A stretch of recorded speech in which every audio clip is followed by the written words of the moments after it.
দর্শক, আজকের পত্রিকার খেলার আয়োজনে আপনাদের সবাইকে স্বাগত। আমার সঙ্গে উপস্থিত আছেন আজকের পত্রিকার head of sports Rana Abbas. আমরা তার সাথে কথা বলবো আজকের বাংলাদেশ এবং ভারতের মধ্যকার যে ফুটবল ম্যাচটি রয়েছে। ভাই, আজকের এই যে বাংলাদেশ এবং ভারতের মধ্যকার যে ফুটবল ম্যাচ, এই ম্যাচকে কেন্দ্র করে কিন্তু ব্যাপক মানে উৎসাহ, উদ্দীপনা এবং এটা চরম মাত্রায় বিরাজ করছে বাংলাদেশে। অবশ্যই ফুটবলের একটা যে জোয়ার, একটা আশা, মানে নতুন করে যে উন্মাদনা আমরা দেখতে পাচ্ছি গত 5-6 মাসে, বিশেষ করে হামজা চৌধুরী আসার পর যে এফেক্টটা দেখছি ফুটবলে, এটা অসাধারণ। বাংলাদেশের ফুটবল নিয়ে যে একটা নতুন করে আশা তৈরি হয়েছে, সেটির আজকে একটা চূড়ান্ত পরীক্ষা। এই কারণে বলি, হংকংয়ের ম্যাচটা ইম্পর্টেন্ট ছিল, সিঙ্গাপুরের ম্যাচগুলো ইম্পর্টেন্ট ছিল, বাট আজকের ম্যাচটার পয়েন্ট টেবিলের হিসাব নিকাশ নেই।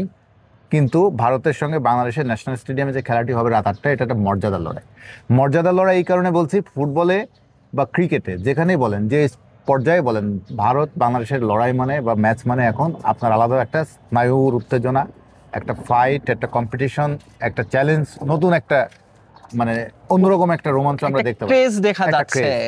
সেই খেলায় আপনি এখন ন্যাশনাল স্টেডিয়ামে আপনার দর্শক থাকবে, প্যাকড স্টেডিয়াম, হাউস প্যাক। তারপরে টিমে প্লেয়াররা কারা? হামজা চৌধুরী, সমিত সোম, জাহান আহমেদ, জামাল ভুঁইয়া, তারিক কাজী, রাকিব, মোরসালিন, মানে অনেক। আমি বলছি বাংলাদেশের এখন যে টিমটা, তবু বর্মন, এটা আসলে একটা, এই টিমই যদি ভারতকে না হারাতে পারে, আর কোন টিম পারবে? 22 বছর ধরে বাংলাদেশ হারাতে পারে না। আপনি কি তার মানে বলছেন বাংলাদেশের ফুটবল টিম তার একবারে তার চূড়ায় অবস্থান করছে? যদি বলা যায় যে প্লেয়ার যারা আছে তাদেরকে চূড়া বলাটা, মানে বাংলাদেশ টিমে তো এখন সবচেয়ে ভালো ফুটবলার রয়েছে বলাই যায়। এই মুহূর্তে বলতে পারি বাংলাদেশ ফুটবল যে শেপে আছে, বাংলাদেশ ফুটবলের যে অবস্থানটা তৈরি হয়েছে, প্লেয়ারদের যে শক্তিমত্তা, সে অনুযায়ী বাংলাদেশ এই টিমটা আমরা বহু বছর, সেই 90s 80s হয়তো শুনেছি অনেক সোনালী দিনের গল্প, কিন্তু গত 20 বছরের মধ্যে আমি মনে করি যে এইরকম বাংলাদেশ টিম আর কখনো কেউ দেখেনি। সো এই টিমটাই হচ্ছে বাংলাদেশ সাউথ এশিয়ার 1 নম্বর টিম হওয়ার সক্ষমতা রাখে। সেক্ষেত্রে অনেকগুলো বিষয় আছে, যেমন সেই আমরা কিন্তু দেখুন এই বছরে আমরা অনেকগুলো ম্যাচ খেললাম, ম্যাক্সিমাম ম্যাচই কম্পিটিটিভ এবং খুবই ভালো খেলেছে বাংলাদেশ, কিন্তু রেজাল্ট পক্ষে আসে নাই। বাংলাদেশ একটা ম্যাচও জিততে পারেনি, 2টা ড্র করেছে, এবং হোমে 2টা সিঙ্গাপুরের সঙ্গে, হ্যাঁ ভুটানের সঙ্গে এই ম্যাচটা যদি আমি বাদ দিই, হোমে কিন্তু বাংলাদেশ দেখুন সিঙ্গাপুরের সঙ্গে হারলো, হংকংয়ের সঙ্গে হারলো, নেপালের সঙ্গে জিততে ড্র করলো। তো বাংলাদেশ ভালো খেলছে, স্কোর করছে, অ্যাটাকিং ফুটবল সবই ঠিক আছে, কিন্তু বাংলাদেশ রেজাল্ট আনতে পারছে না, প্রত্যাশিত রেজাল্টটা হচ্ছে না। এই রেজাল্টটা না হওয়ার পিছনে ভুল, 2টা ধরনের ভুল দেখা হচ্ছে। একটা হলো কোচের ভুল, তার ভুল কৌশল, ভুল পজিশনে ভুল খেলোয়াড়কে খেলান, যিনি নিয়মিত যে পজিশনে খেলে থাকেন তাকে হঠাৎ করে চেঞ্জ করে ফেলা তার পজিশনটা। তারপরে শুরু থেকে প্রতিপক্ষকে উনি সময় দিয়ে ফেলেন গুছিয়ে ওঠার। তারপরে কোচের একাদশ সাজানো, কৌশল, অনেক কিছু প্রশ্নবিদ্ধ। এই জন্য হাবিয়ার কাবরেরার পদত্যাগ নিয়ে এত আলোচনা। এরপরে আরেকটা বিষয় হচ্ছে লোকাল ফুটবলার যারা, আমি দেশি বিদেশি বলে কোনো বিভেদ তৈরি করার বিষয় বলছি না, আমি বলছি যে পারফরমেন্সের দিক থেকে লোকাল প্লেয়াররা অনেক ভুল করেন। বিশেষ করে বাংলাদেশের থেকে গড়ে ওঠা যে স্থানীয় ফুটবলাররা, স্পেশালি ডিফেন্ডিং যারা ডিফেন্ডার, গোলকিপার, এরা দেখেন শেষ মুহূর্তে ভুল করার কারণে গোল খেয়ে বসে। আবার ওদিকে অনেক চান্স ক্রিয়েট করে গোল দিতে পারে না বাংলাদেশের ফরওয়ার্ডদের ভুলে। গোল দিচ্ছে কে? হামজা চৌধুরী 4টা গোল দিছে এই পর্যন্ত। আচ্ছা, এইখানে কি আমাদের ফুটবল টিমে হামজা নির্ভরতা বৃদ্ধি পাচ্ছে? এটা একটা টিম ওয়ার্ক, আমি কেন শুধু হামজা নির্ভরতার জায়গাটা ফোকাস হইতেছে? জিনিসটা এইভাবে দেখতে পারেন, সেটা হচ্ছে আপনি জিনিসটা এইভাবেও দেখতে পারেন। দেখুন, আপনি আর্জেন্টিনা যখন খেলে, লিওনেল মেসি যখন ওই টিমে থাকে, সবকিছু যখন লিওনেল মেসি নির্ভরতা তৈরি হয়। কারণ লিওনেল মেসি হচ্ছে এত বড় একটা ফিগার, এত বড় একটা ইম্প্যাক্টফুল প্লেয়ার, তার এত অ্যাচিভমেন্ট, তার এত স্কিল, সে যখন যে টিমে থাকে সব ফোকাস যেন লিওনেল। বাট বাকি প্লেয়াররা কি আপনি ছোট করে দেখতে পারেন? বাকি আর বলতো আমি মনে করি লিওনেল মেসির আশপাশে যে প্লেয়াররা থাকে তা আরো দুর্দান্ত। তারা বিশ্বকাপ জিতলো এই 22-এ। আপনি লিওনেল মেসির চেয়ে তো বাকিদেরও তো অসাধারণ পারফরমেন্স ছিল, কিন্তু ওই যে একটা ফিগার এত বড় হয়ে ওঠে যে তার আশপাশেও অনেক খেলোয়াড় থাকে, তাদেরকে ছোট করা হয় না, কিন্তু তাদের ওর দিকে একটু নজরটা বেশি চলে আসে। লাইক আপনি সচিন টেন্ডুলকার যখন ইন্ডিয়া টিমে খেলেছে, তখন সৌরভ গাঙ্গুলি খেলেছে, তখন রাহুল দ্রাবিড় খেলেছে, ভিভিএস লক্ষ্মণ খেলেছে, মহেন্দ্র সিং ধোনিও পরে, সবাই লিজেন্ড। হ্যাঁ, হরভজন সিং খেলেছে, সচিন টেন্ডুলকার যখন খেলেছে। কিন্তু যখন একটা ওই সুপারস্টার ভরা টিমটা যখন এসেছে, সবার আগে কিন্তু সচিনকে খুঁজেছে মানুষ, বাট বাকি প্লেয়াররা অনেক বড়। তো যখন হামজা চৌধুরী বাংলাদেশ আসার পর বাংলাদেশের যে একটা পরিবর্তনটা, একটা ওয়েভ, একটা ঢেউ উঠেছে ফুটবলকে নিয়ে, এটা হামজার বিরাট অবদান।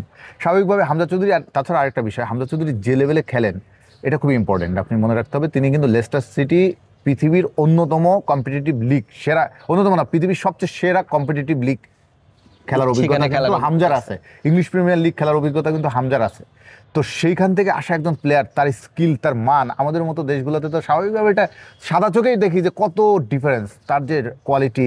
সে বাইসাইকেল কিকটা দেখেন, সে বাইসাইকেল কিকে যে গোলটা দিয়ে এলো, এটা তো বাংলাদেশের ফুটবল ইতিহাসে বলা হচ্ছে, তাদের ফেসবুকে শেয়ার করছে, সব জায়গায় শেয়ার হয়েছে, মানে একদম এটা সারা পৃথিবীর, এটা মানে আমি বলবো যে বাংলাদেশের ফুটবল যারা ফলো করে সবার কাছে এটা অন্যরকম আলোড়ন তৈরি করেছে।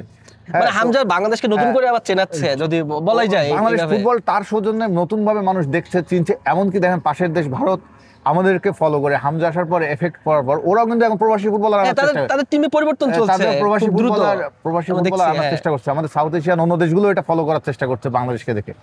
তো হামজা আসার পর যে পরিবর্তন, তার যে কোয়ালিটি, তার যে মান, তার দিকে আলাদা নজর থাকবে। তবে টিম যারা করেন, যারা একাদশ সাজান, কোচ নিশ্চয়ই খালি এক হামজাকে কেন্দ্র করে নিশ্চয়ই দল সাজান না, তিনি পুরো সবাইকে নিয়ে 11 জন প্লেয়ারকে নিয়ে টিম সাজান।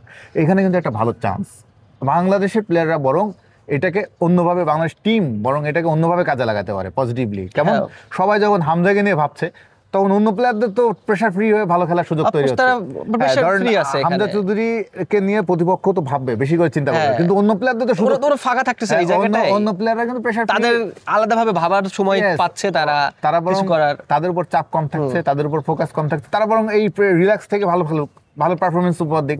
তারা অন্য সময় হলে তো তাদের নিয়েও টানাটানি হতো, এই খেলতে পারছে না অমন।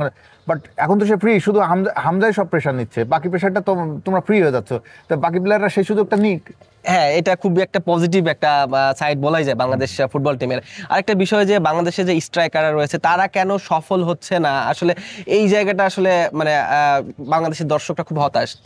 দুর্দান্ত খেলছে সন্দেহাতীত ভাবে, তারা সফল হচ্ছে না কেন? বাংলাদেশের ভালো মানের স্ট্রাইকারের একটা সংকট, এটা আমরা অনেকদিন ধরে ফিল করছি, যে বাংলাদেশের যারা ফরওয়ার্ড স্ট্রাইকার তারা ফিনিশিংটা দিতে পারেন না। মানে আপনার চান্স ক্রিয়েট হচ্ছে, বল লেফট ফ্লাঙ্ক, রাইট ফ্লাঙ্ক বা লেফট উইং, রাইট উইং দিয়ে বল যাচ্ছে, ঢুকছে, ক্রস, নানা সুযোগ তৈরি হচ্ছে, বাট ফিনিশিং যে গোলটা দেওয়া, ওই কাজটা বাংলাদেশের ফরওয়ার্ডরা ওখানে দম হারিয়ে ফেলে, ওখানে খেই হারিয়ে ফেলে, ছন্দ হারিয়ে ফেলে। রাকিব, ফাহিম, মাঝখানে আলামিনকেও সুযোগ দেওয়া হয়েছিল, বা ফাহমিদুল ইসলাম তো এবার কার্ডের কারণে খেলতে পারলো না। আমাদের ফরওয়ার্ড যারা আছে এরা চান্সগুলো কেন যেন কাজে লাগাতে পারছে না। আপনি দেখুন, হামজা চৌধুরীকে যদি ডিফেন্ড করতে হয়, হামজা চৌধুরীকে মিডফিল্ডে বল মেক করতে হয়, আবার তিনি ফিনিশিংও দিচ্ছেন, গোলও দিচ্ছেন, হামজা চৌধুরী শুধু সব করতে হয়, তাহলে বাকি প্লেয়ারদের কাজ কি? সেখানে ফরওয়ার্ডদেরকে দায়িত্ব নিতে হবে। এবং ওই যে কোচ নিজেও সেদিন বললেন, হাবিয়ার কাবরেরা, তাকে নাকি ওদেরকে নাকি অনেকভাবে ম্যাচ সিচুয়েশন পরিস্থিতি তৈরি করে তাদেরকে গোলের প্র্যাকটিস করানো হয়, কিন্তু মাঠে গিয়ে তারা সেটার বাস্তবায়ন করতে পারছে না।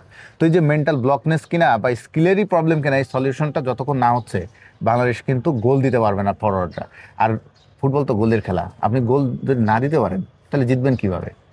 ফুটবলে জিততে হলে গোল দিতে হবে, গোল স্কোরার থাকতে হবে ভালো। এই জন্য তো পৃথিবীর সবচেয়ে আমরা কেন লিওনেল মেসিকে নিয়ে এত পছন্দ করি, ক্রিস্টিয়ানো রোনালদোকে নিয়ে এত মানুষ পছন্দ করে কেন, ব্রাজিলের রোনালদো নিয়ে আজও কেন কথা হয় এত?